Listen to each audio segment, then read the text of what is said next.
Good morning, everybody. This is the Dre Bee Rambo Show. I am your host, Dre Bee Rambo. Thank you for joining me, ladies and gentlemen. Today is going to be a short video because I woke up late. Yeah, 3 o'clock came around and I just could not hang. The Sandman got me. The bad guy, Satan, he got me. I tried to wake up.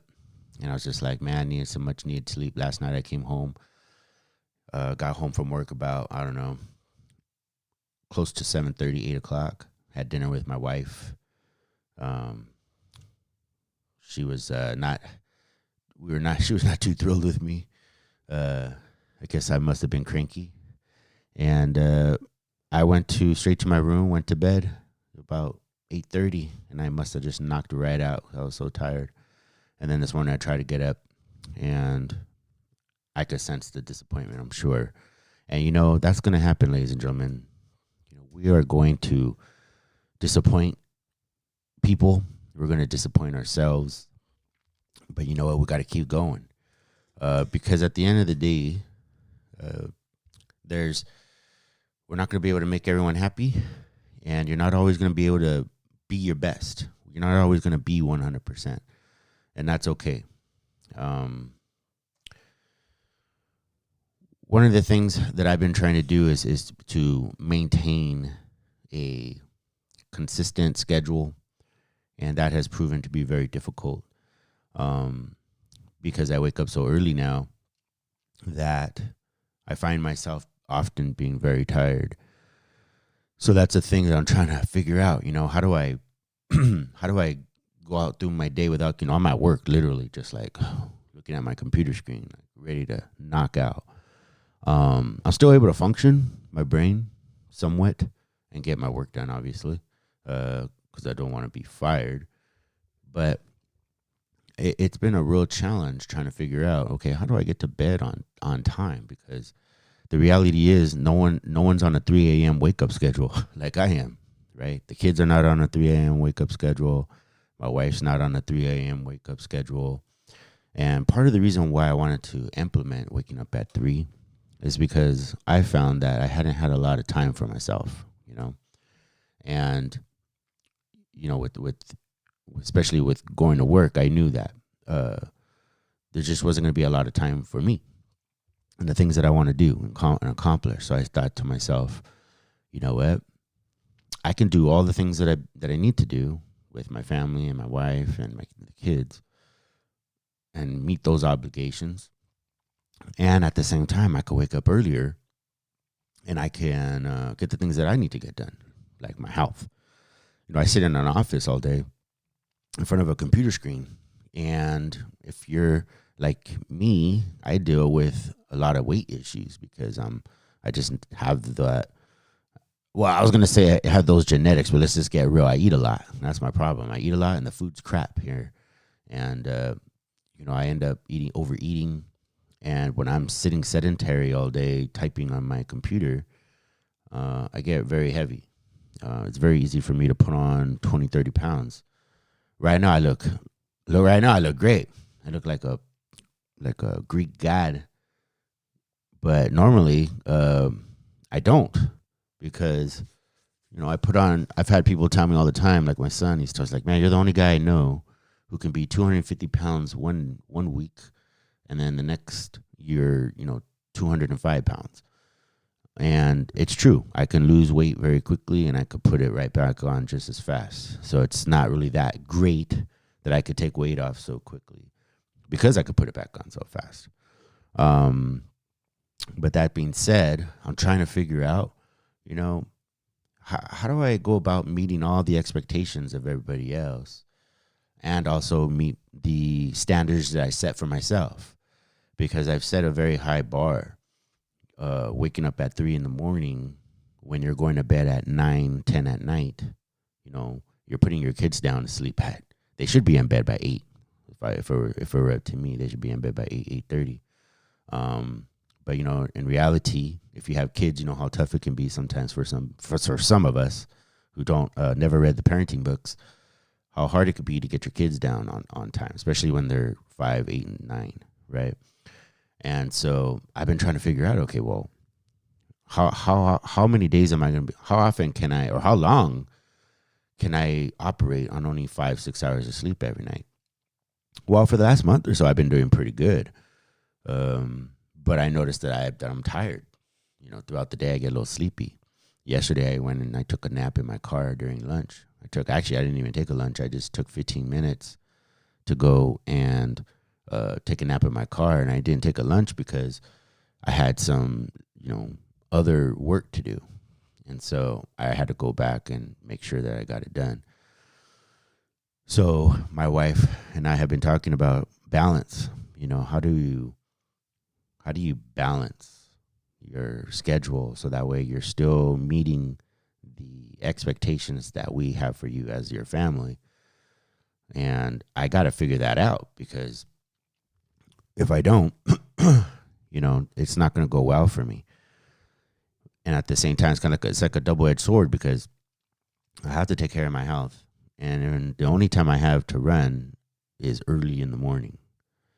And I mean, I could lift weights or do something else, but I mean, lifting weights is another thing that I should probably do, because at my age, I don't want to. They say your muscle starts to deteriorate. I know it doesn't look like it on me, but that's what they say. You start to lose all your muscles and stuff. And so the running, even though I don't enjoy the running has, I feel it's strengthening my heart. There's a lot of guys on the internet talk about, cardio is it's a waste of your time. It doesn't do anything and blah, blah, blah, blah. I don't listen to those junkies. Running has been something that boxers do throughout history, throughout the course of time. And then some guru guy, some bonehead tries to come into to the YouTube space and try to convince people that running isn't good for you. Well, I'm just not going to listen to that. Running is good for you. I know it's good for me because I hate doing it. And so I got to be able to maintain that, keep that going. And at the same time, we have all these expectations of us. And you know what, guys? It's just especially for the guys, that we're not always going to be appreciated for the things that we do, our hard work and stuff. It's not a realistic thing to expect that your family's just going to be happy because you are out there running every day and you're out there doing your best job and you're, hitting the gym and all that kind of stuff. And, I used to think that, as long as I get up early, my wife won't think I'm lazy. Oh, no. No, she thinks if I'm maybe not lazy in this area, but I'm falling short in another area, and it's not about what you did for me the last month. It's what are you doing for me right now?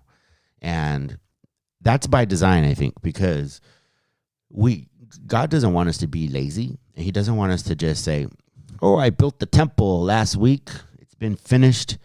My job is done. Because if your job is done, then you should pretty much just be put in the dirt and sent straight up to heaven. But we're not done. We're still on this earth. As long as you're still on this earth, there's still work to be done.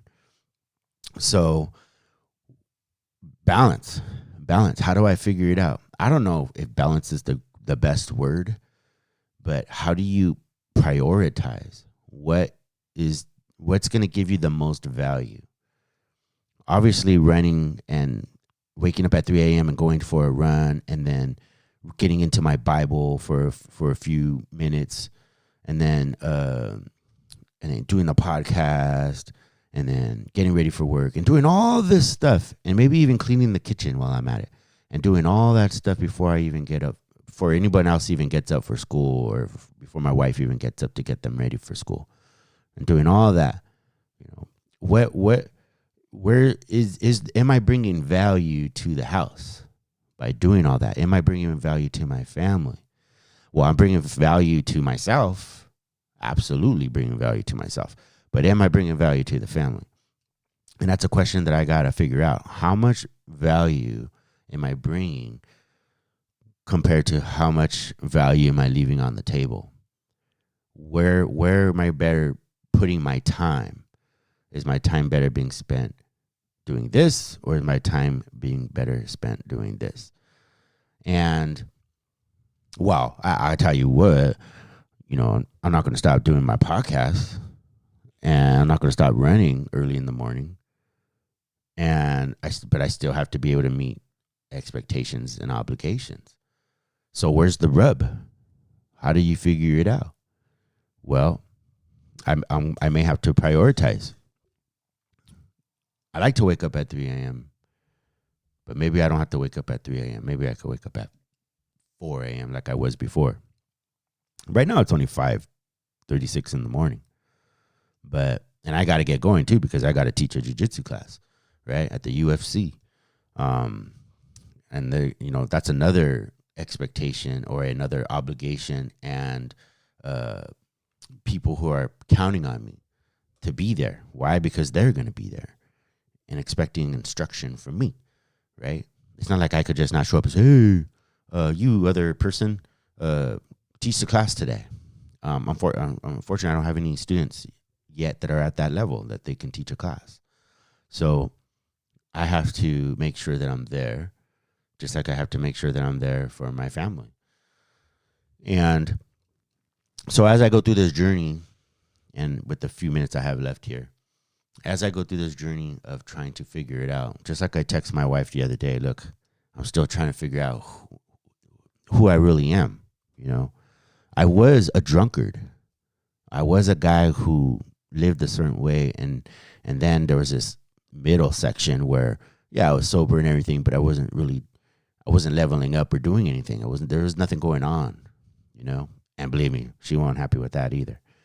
But now I'm this other dude who's like, all right, something's happening here. Something's happening. I don't know what it is, but something is happening where I'm just like, there's changes being made, and I got to go with it. I got to go with that. The Holy Spirit, I feel, is working in me. He's trying to teach me some stuff. He's trying to change me and mold me for God's purposes, not for mine, but for His purposes. And I'm trying to figure out, okay, what is it that I'm supposed to do? God's amazing. He teaches you so much. When I first turned to Jesus, I noticed like a little snub of this, because you start to hate what God hates. The Bible will tell you you'll hate what God hates, right? I don't know the exact verse. I'll get it for you later if you need it. But eventually, when you start following Christ, you're gonna hate what God hates. So you get this like little sense of arrogance, where you start to hate other things. And so I always feel like the first thing God teaches us, as just a natural course of how He starts to mold you, is humility. He is going to teach you that, because one of the things that we don't want, especially as part of the church, is to shun other people and shun them away, because we're called on this earth to love everybody. And so one of the things He teaches us is humility. And one of the things that I'm learning and realizing right now is that as I go through this journey of trying to figure out who I am as a podcaster, as an athlete, as an educator of jiu-jitsu, and hopefully one day as an educator of the law, I have to figure out, all right, I have to humble myself here. There's needs and expectations that my family and my students have. Like there's expectations of me, and I can't just live all about me. Life can't just be all about myself. I can't just, if I'm waking up at 3 in the morning and it's harming others, right? If I'm harming others by the things that I'm doing, even if it doesn't seem like I'm harming them, right? If my wife is feeling like, hey, you're not spending enough time with us, then I have to take that concern seriously. And I'm not saying I'm not going to wake up at 3 in the morning. What I'm saying is, or that I'm not going to do my morning runs like I always do. What I'm saying is that as we go through our lives, we have to make adjustments.